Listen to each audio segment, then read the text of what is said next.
पहली खबर है सिवान से, जहां सिवान के हुसैनगंज थाना क्षेत्र के फरीदपुर गांव में सोमवार की रात हाई टेंशन तार के संपर्क में आने से ट्रक चालक और उसका खलासी गंभीर रूप से झुलस गया, जिसके बाद दोनों को सिवान सदर अस्पताल लाया गया, जिसके बाद चिकित्सकों ने एक की स्थिति गंभीर बताते हुए पटना रेफर कर दिया। हादसे में गंभीर रूप से झुलसे दोनों पीड़ित की पहचान मध्य प्रदेश के मैहर के रहने वाले राम नरेश कुशवाहा का 24 वर्षीय पुत्र विजय कुमार तथा राम अवतार का 18 वर्षीय पुत्र सोनू कुशवाहा के रूप में हुई है।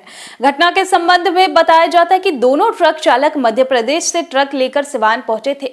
फरीदपुर पहुंचने के बाद दोनों युवक ट्रक के ऊपर चढ़कर त्रिपाल खोल रहे थे। इसी दौरान ऊपर से गुजर रहे हाई टेंशन 11,000 तार के चपेट में एक युवक आ गया, जिसके बाद पूरे ट्रक में करंट फैल गया, जिसके बाद करंट के संपर्क में आने से दोनों युवक गंभीर रूप से झुलस गए।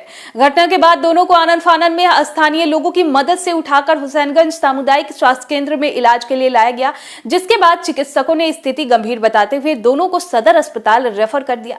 बताया जाता है कि इस हादसे में ट्रक चालक की स्थिति गंभीर बनी हुई है, जिसके बाद से उसे पटना भेजा गया है। बताया जाता है कि मध्य प्रदेश के रहने वाले हैं दोनों ट्रक चालक और खलासी मैहर से ट्रक लेकर सिवान पहुंचे थे और यहां माल उतारने के बाद वापस मध्य प्रदेश लौटने की तैयारी में थे। ट्रक से त्रिपाल खोलने के दौरान अचानक खलासी ट्रक के ऊपर चढ़ गया, जिसे हाई टेंशन तार दिखाई नहीं दिया।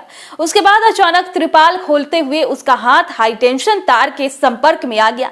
तभी जोरदार आवाज के साथ पूरे ट्रक में करंट फैल गया, जिसके बाद ट्रक चालक और खलासी दोनों झुलस गए। अगली खबर छपरा के मशरक में उस समय अफरा तफरी का माहौल हो गया जब एक बाइक में अचानक आग पकड़ लिया। आग लगने के कारणों का खुलासा तो नहीं हो सका है, लेकिन स्थानीय लोगों द्वारा शॉर्ट सर्किट के आग लगने की बात बताई जा रही है। हालांकि बाइक के मालिक का पता नहीं चल सका है। आग लगने के बाद स्थानीय लोगों द्वारा आग बुझाने का कोशिश किया गया, लेकिन कोशिश नाकामयाब रहा, जिसके बाद स्थानीय लोगों ने दमकल और पुलिस को सूचित कर दिया। दमकल के पहुंचने के पहले मोटरसाइकिल जलकर लोहे के आकार में तब्दील हो गया।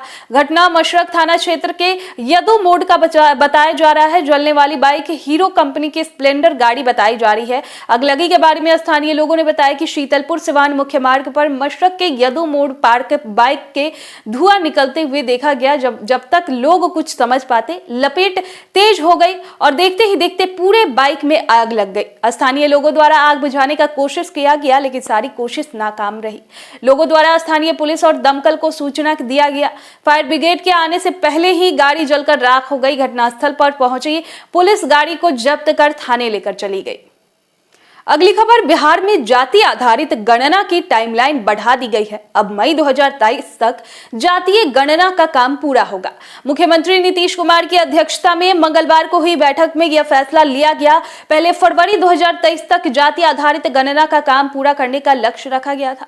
अब जातीय गणना में देरी होगी। नीतीश कैबिनेट की बैठक में कुल 13 प्रस्तावों पर मुहर लग गई है।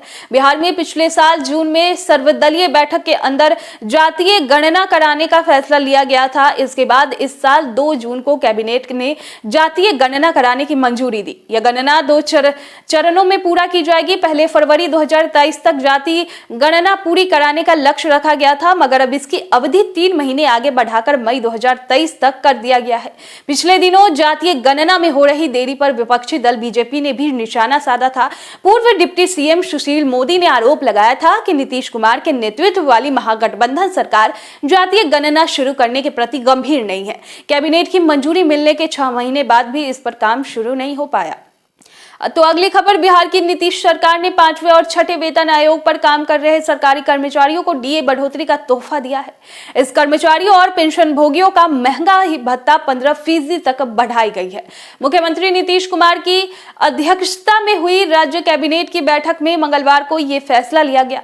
बता दें कि महंगाई भत्ता की नई दरें 1 जुलाई 2022 के वेतन से ही प्रभावी हो गई है। कर्मचारियों को पिछले महीने का बकाया एरियर दिया जाएगा। नीतीश कैबिनेट ने 5वां केंद्रीय वेतनमान पर काम कर रहे कर्मचारियों और पेंशनधारियों के डीए में 15% का इजाफा किया गया है।